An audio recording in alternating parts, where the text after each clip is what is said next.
Et salut à toi très cher investisseur rentable, c'est Yann, c'est un plaisir de te retrouver aujourd'hui pour cette vidéo immobilière du jour. Aujourd'hui, je vais te parler d'un cadeau qu'on va te faire quand tu achètes en copropriété. Alors je sais, des fois on dit faut acheter en copro, faut pas acheter en copro, vaut mieux acheter des immeubles, vaut mieux acheter des appartements.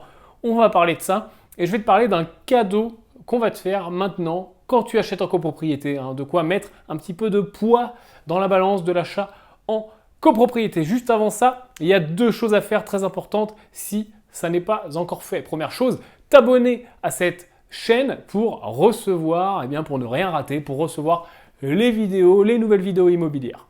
Deuxième chose, si tu ne l'as pas encore téléchargé, la version numérique de mon livre, en dessous dans la description de la vidéo, tu trouveras un lien, tu mets ton prénom, ton email, je t'envoie mon livre gratuitement, directement dans ta boîte mail.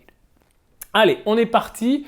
On va parler des copros et on va parler du cadeau qu'on va te faire depuis le 1er janvier 2017 puisqu'il y a eu la promulgation d'une nouvelle loi qui met en place le fonds de travaux. Alors qu'est-ce que c'est que le fonds de travaux? Comment ça se présente? À quoi ça sert dans les copros? Alors tout simplement, ça va s'appliquer déjà aux copros d'habitation ou aux copros mixtes. C'est-à-dire qu'on ne parle pas des copros où il n'y aura que des locaux commerciaux, que des bureaux, etc. Il faut que ça soit au moins mixte, c'est-à-dire qu'il y ait au moins quelques habitations dans la copro. C'est ça la définition d'une copro mixte. Ok?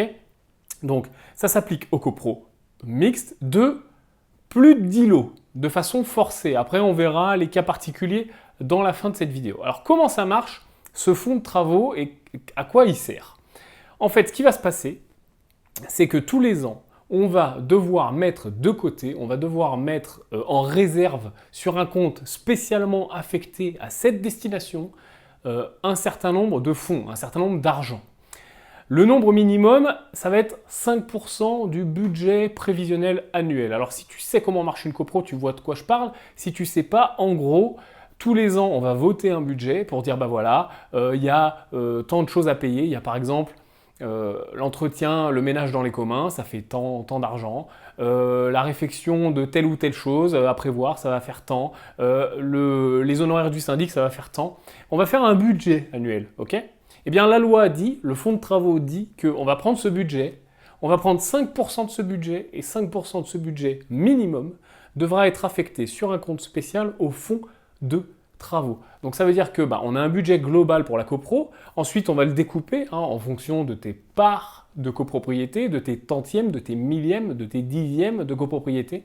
Donc ça va faire, toi tu vas devoir une partie, tu vas verser une partie de ce budget annuel et sur cette partie que tu verses, on va prendre un chiffre qui sera au moins 5% pour mettre de côté dans ce fonds de travaux. Ce fonds de travaux va servir à quoi? Il va servir à parer aux travaux urgents, aux travaux nécessaires sans avoir besoin de s'embêter à faire des appels de fonds. Parce que tu sais comment ça fonctionne en copropriété. Quand il y a des travaux à faire, il faut que tout le monde soit d'accord. Et qu'est-ce qui bloque un peu le fait que tout le monde soit d'accord? Souvent, c'est voter. C'est que, on dit, par exemple, on va faire, allez, je sais pas, je reprends mon exemple de tout à l'heure, on va changer les boîtes aux lettres. On va changer toutes les boîtes aux lettres. Donc ça va coûter peut-être, c'est une grande copropriété, il y a 15 appartements, et il faut acheter des boîtes aux lettres bien comme il faut, de la poste, etc., officielles. Ça coûte de l'argent, en plus la pose, etc. Ça va coûter, allez, je sais pas, 1500, 2000 euros. Dans une copro où les gens vont être un peu près de leurs sous et puis où il va falloir voter, il faut que tout le monde se mette d'accord. Ça veut dire qu'on a 1500 euros à sortir, il faut que tout le monde vote pour et une fois que tout le monde a voté pour, il faut qu'on dise ok, on va faire des appels de fonds, c'est-à-dire le syndic va faire un appel de fonds, il va dire voilà, toi, t'as tant de parts, tu dois tant, toi, t'as tant de parts, tu dois tant, t'as tant de parts, tu dois tant. Il va récupérer les fonds et il va procéder aux travaux en question. Donc là, le changement de boîte aux lettres. Maintenant, grâce à ce fonds de travaux, ce qui va se passer, c'est que ça va aider un petit peu. Ça va parer à ces petits travaux, à ces petits trucs urgents, et ça va aider, puisque les gens, au lieu de se dire, si on vote oui, on va nous demander de l'argent, en plus, tu vois, de l'argent qu'on pourrait éviter, vu que ça sera déjà dans le fonds de travaux, vu que tous les ans, on va mettre au moins 5% du budget, alors après, tu vas voir, je vais t'expliquer, on va pouvoir voter éventuellement plus, mais on va mettre au moins 5%. Ça va faire en sorte que les gens vont plus avoir ce blocage de dire « Attends, si on vote le changement des boîtes aux lettres, il va falloir qu'on paye. » Ça sera déjà payé. Il y aura un fonds de travaux justement qui sera fait pour ça. Alors, Quel est le but derrière cette règle? Quel est le bénéfice? Le bénéfice, c'est tout simplement de mettre un peu moins de frein, de mettre un petit peu moins d'empêchement à tous ces petits travaux et donc du coup à faire en sorte que les copropriétés soient mieux entretenues tout simplement puisque si il n'y a plus besoin de mettre toujours la main à la poche, si tu as mis la main à la poche avant, du coup c'est beaucoup plus simple pour toi de dire je suis d'accord, tapons dans cette réserve, tapons dans ce fonds de travaux pour faire en sorte tout simplement de faire les travaux qu'il y a à faire. Ça va faire moins traîner les travaux. Alors ça, c'est le côté positif. Après, le côté négatif, forcément, ça va faire un petit peu plus de charge. Puisque tous les ans, artificiellement, on va augmenter le budget de ces 5% ou de éventuellement plus. Alors comment on choisit combien on met dans le fonds de travaux?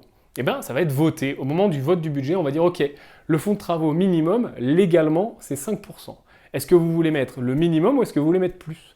Peut-être que dans des copros où on sait qu'il y a des choses qui vont arriver, où on sait que dans 5 ans, dans 7 ans, dans 3 ans, il va y avoir la façade, il va y avoir la toiture, on peut voter, on peut dire ok, on sait qu'il va y avoir des grosses dépenses, autant qu'on commence tout de suite à faire gonfler le fonds de travaux. Bon, peut-être qu'on va choisir de mettre 7, peut-être qu'on va choisir de mettre 9, 10, 15%. Bon, après, ça va vraiment dépendre des copros, du nombre de copropriétaires, de l'état de la copropriété, etc. Toi, ton but en tant qu'investisseur rentable, c'est de le savoir. Et ce qui va t'intéresser surtout, toi, en tant qu'investisseur rentable, c'est deux choses. La première, si tu le sais, tu sais que ça va faire gonfler un peu les charges de copro, artificiellement. Mais d'un autre côté, ça va éviter de sortir de l'argent plus tard. En fait, c'est une espèce d'épargne forcée. Donc toi, en tant qu'investisseur rentable, vraiment, la chose à faire attention, alors je ne rentre pas dans le débat, est-ce qu'il faut acheter en copro, est-ce qu'il ne faut pas acheter en copro? Moi, je crois qu'il faut acheter des bonnes affaires. Donc peu importe, s'il y a une bonne affaire en copro, je ne suis pas allergique à la copro, j'y vais, tu vois. Si après, tous les fondamentaux de la copro sont bons, on a vu, j'ai déjà fait des vidéos sur les copros. Mais en tout cas, là, je ne suis pas en train de te dire acheter en copro, acheter des immeubles. Je suis en train de te dire à quoi faire attention. Attention aux fausses bonnes affaires.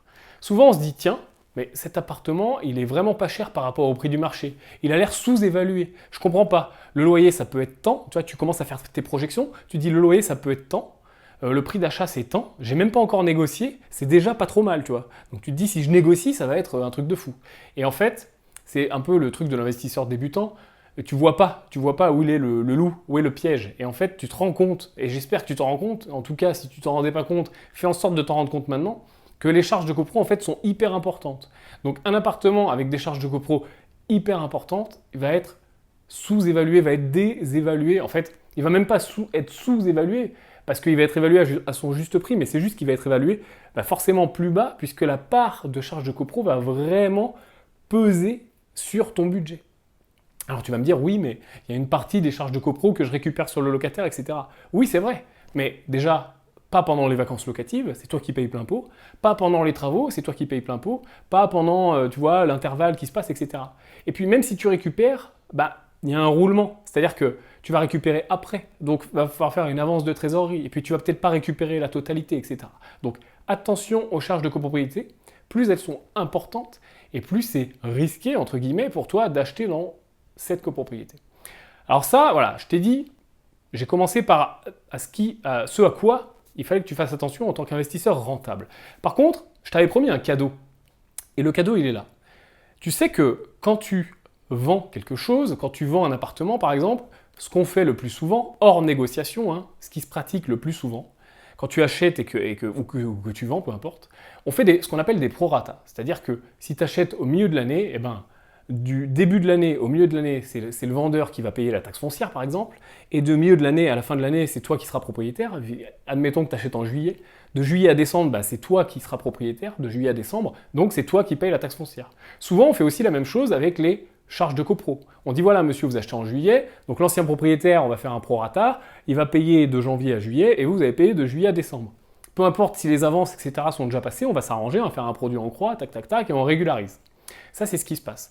Sauf que le fonds de travaux est définitivement acquis à la copropriété. Qu'est-ce que ça veut dire? Ça veut dire qu'on ne le rembourse pas au vendeur. Et là, tu commences à comprendre. Alors là, c'est une loi qui est assez jeune, puisqu'elle est rentrée en action, elle est appliquée depuis le 1er janvier 2017. Donc il n'y a pas encore énormément d'argent dans les fonds de travaux, mais Si tu réfléchis, si tu extrapoles, tu te rends compte que plus le temps passe et plus il y aura d'argent dans les fonds de travaux. Plus les gens auront cotisé à ce fonds de travaux. Et tu sais comment ça se passe, surtout quand on achète des petites surfaces ou au moins des appartements comme ça, one shot en copropriété, il y a assez peu de chances finalement qu'on achète à des investisseurs. On va peut-être des fois acheter à des investisseurs, mais on va aussi acheter à des gens en résidence principale, on va aussi acheter à l'occasion d'une succession, etc. Donc des gens qui ne sont pas du tout investisseurs et des gens qui n'ont pas du tout connaissance de ça.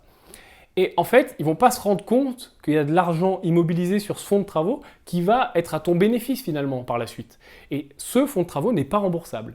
Donc si la personne a cotisé, je ne sais pas, 1000, 2000, 3000 euros dans le fonds de travaux, toi tu vas acheter et tu vas bénéficier de ce fonds de travaux. Quand il y aura des travaux à voter, hop, on dira ok, on change les boîtes aux lettres et boum, personne n'aura besoin d'avancer d'argent puisqu'on aura déjà le fonds de travaux. Il est là le cadeau de ce fonds de travaux quand on est acheteur. Bien sûr, quand on est vendeur, ça se retourne contre toi. Donc il faut le savoir, il faut le connaître. Je voulais partager ça avec toi parce que c'est quand même quelque chose d'important. Alors ensuite, il y a deux petites exceptions à connaître. La première, c'est que je t'ai dit que c'était obligatoire pour les copros mixtes, donc avec forcément une partie d'habitation, et pour les copros de plus de 10 lots. Les copros qui font moins de 10 lots, ce sera au vote. Ce sera au vote de l'Assemblée Générale des copropriétaires. Donc si à l'unanimité l'Assemblée Générale vote contre le fonds de travaux, je parle vraiment pour les petites copros de moins de 10 lots, eh bien on peut refuser de mettre en place le fonds de travaux et à ce moment-là, ça ne s'applique pas, on ne mettra pas en place le fonds de travaux. Donc ça, il faut que tu le saches aussi si tu es vendeur et même si tu es acheteur, tu sauras pourquoi dans certaines copros, il n'y a pas de fonds de travaux. Et deuxième exception, c'est si le DTG, qui est le diagnostic technique général, si ce DTG, qui est le diagnostic en fait qu'on doit faire quand on met en copropriété un bâtiment, si ce diagnostic dit, parce que sur ce diagnostic, comme sur tous les diagnostics, on a des recommandations de travaux, tu sais. On dit voilà, l'état c'est ça, et pour faire mieux, vous pouvez faire ça, vous pouvez faire ça, vous pouvez faire ça, vous pouvez isoler, vous pouvez, etc. C'est un diagnostic avec des recommandations. Si sur ce DTG, il n'y a pas de recommandations de travaux, il dit ok, sur les 10 prochaines années, il n'y a rien à faire, eh bien tu peux aussi faire en sorte de passer à travers du fonds de travaux. Peu importe la taille de la copro. Alors je prends un exemple, une copro de... Alors peu importe, elle peut faire 30 lots. Une copro de 30 lots. Un bâtiment qu'on vient de mettre en copro, ou qu'on a mis en copro il y a 3 ans, 4 ans, 5 ans. Tu viens acheter un appartement au sein de cette copro. Le DTG qui a été fait au moment de la mise en copropriété dit ok, il n'y a aucun travaux à faire sur les 10 prochaines années, la copro elle est bien, elle est saine, elle est propre. Eh bien, pas besoin de fonds de travaux à ce moment-là. Et ça c'est valable 10 ans. C'est une dérogation valable 10 ans. Donc au bout de 10 ans, eh bien, il faudra soit refaire un DTG qui dit il n'y a toujours rien à faire pendant 10 ans, ou soit éventuellement mettre en place le fonds de travaux à ce moment-là. Voilà les deux seules exceptions à ce régime qui est maintenant obligatoire dans toutes les copros. Mixtes et de plus de 10 lots ou de moins de 5 lots si les gens ont voté pour. Voilà pour cette petite mise au point sur le fonds de travaux et sur ce petit cadeau que tu peux avoir en tant qu'investisseur rentable. On ne va pas cracher dans la soupe, c'est de la rentabilité à long terme, puisque tu n'auras pas besoin de sortir d'argent de ta poche. Donc c'est plutôt pas mal. Voilà, si tu as appris quelque chose, si tu as apprécié cette vidéo, apporte ton pouce à l'édifice, c'est très important pour faire connaître notre club des investisseurs rentables toujours à plus de personnes et pour apporter ton soutien à cette chaîne. Tu as tous les boutons autour, s'abonner, liker, télécharger mon livre, il n'y a aucun problème et je vais te souhaiter une très bonne journée. Tu es sur la chaîne des investisseurs rentables et à plus!